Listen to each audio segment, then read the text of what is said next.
This lesson is an algebra review of how to solve systems of equations either by graphing or by substituting. A system of equations is simply more than one equation that has the same set of variables. For example, two equations that both have an x and a y in them.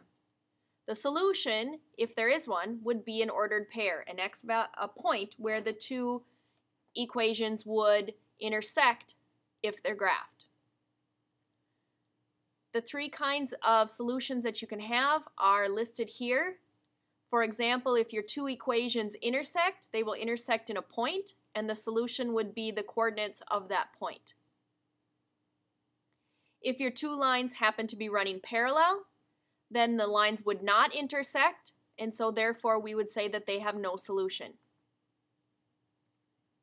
The third kind is when one line lies directly on top of the other line. In that case, we would say that there's infinite solutions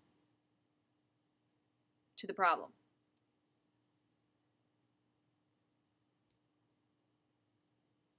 You can also substitute to solve to find that ordered pair.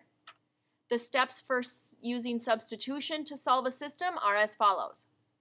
Step 1, in one of your equations, you have to solve for one of the variables. Since all of our equations are x and y problems, you would solve either for the x or for the y in one of your equations. We'll use example 1. The top one is already solved for y, so we can go on to step 2. Step 2 says write the other equation with parentheses for that variable meaning whichever one you solved for in step 1. I solved for y in this equation, so in this equation I'm going to put parentheses where the y is. Parentheses equals negative 2x plus 16. Step 3, plug what's equal to that first equation into the second equation. So instead of y in this equation, I'm going to substitute in what I know y is equal to. From this equation, I know y is equal to 4x plus 10. So 4x plus 10 is what I'm going to stick in for the y in the other equation.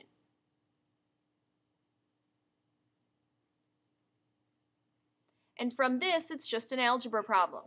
Now I only have an x in my equation, and I can easily solve for that x. I would add 2 x's to the other side to get rid of it, so I would get 6x plus 10 equals 16. And then I would minus my 10 to the other side. I would get 6x equals 6. And then I would divide, and x equals 1. Now that's only 1/2 of my ordered solution. So in step 4, it says take that new value and plug it into one of your original equations to get the other value.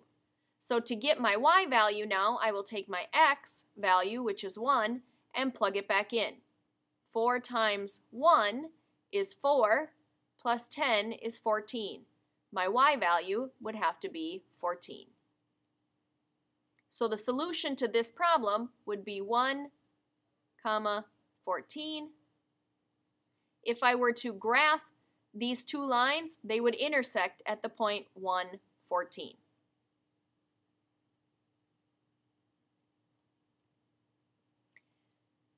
In example 2, my first step would be to solve for the x or y. This one's already solved for x, so that's the one I will use. I can go right on to step 2, write the other equation with parentheses for that variable. So I'm going to put in parentheses for my x value. So it will be 2, and then I will put parentheses.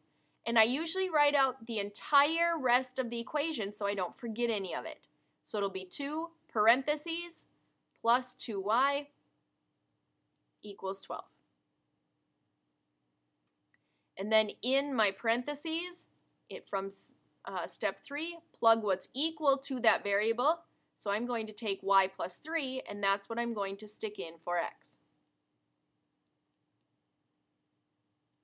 In this case, I'm going to have to do the distributive property to push my 2 through my parentheses. So that will give me 2y plus 6.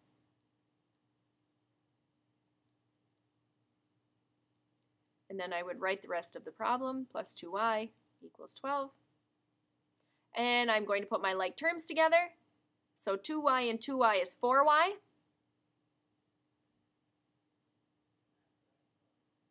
I'm going to minus my 6 over to the other side, so I would get 4y equals 6, and then I would divide by 4. And y would equal, in this case it's not going to equal an integer, it's going to be a decimal, and that's just fine. I'm going to get 1.5.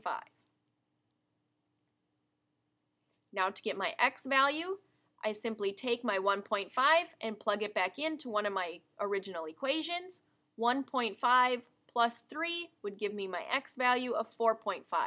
So my solution is going to be 4.5, comma, 1.5.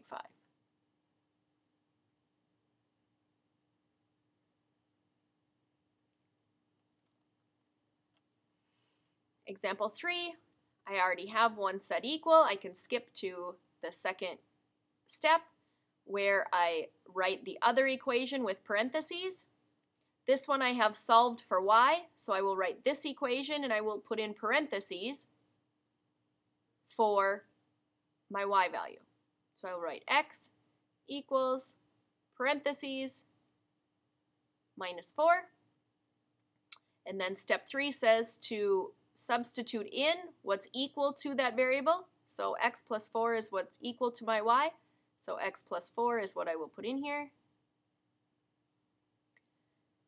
Notice when I simplify this, my plus 4 and my minus 4 will cancel, and I will be left with x equals x. How often does x equal x? Always. Therefore, since my equation is always true, that represents an infinite solution. That means that if I were to graph these,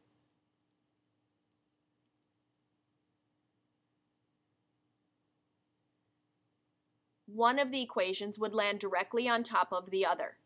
From our previous page, we can see,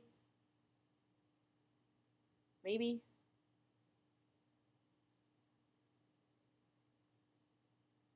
it doesn't want me to go back to that page, but you could see from the previous page that the one line would land directly on top of the other, gives you an infinite solution.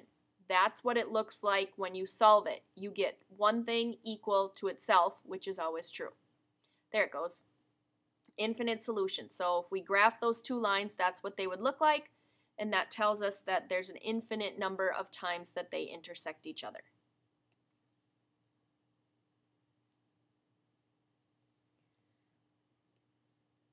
In example 4, we do the same 4 steps, only this time we're actually going to have to solve for y or x. Let's solve for x. Let's get this x alone. So we will add y to this side. So it'll be x equals 8 plus y.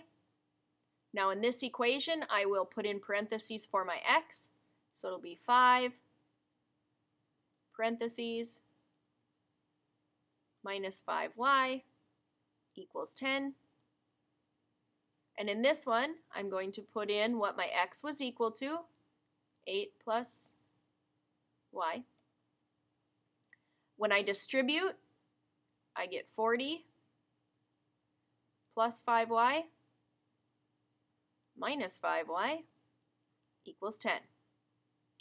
Now notice when you simplify here, just like you did here, some things cancel out. In this particular case, a positive 5y and a negative 5y would cancel each other out, and you would be left with 40 equals 10. How often does 40 equal 10? Never.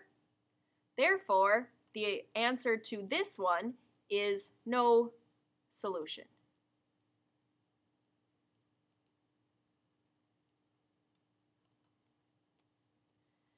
Remember graphically what no solution looked like?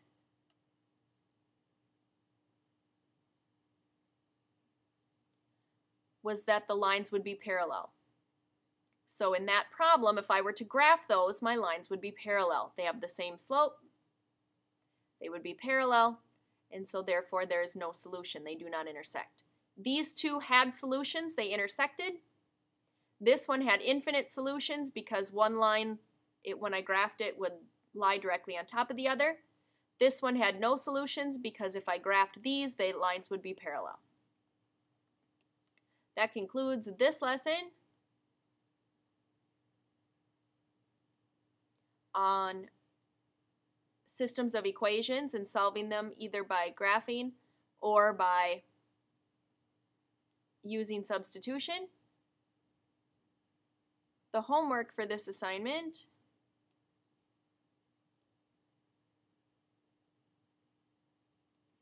is on the next page. It doesn't want to go to the next page.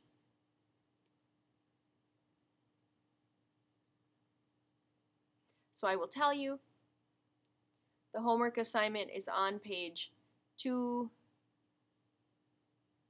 there we go, page 234, 1 through 9, and then the monstrous mammal worksheet.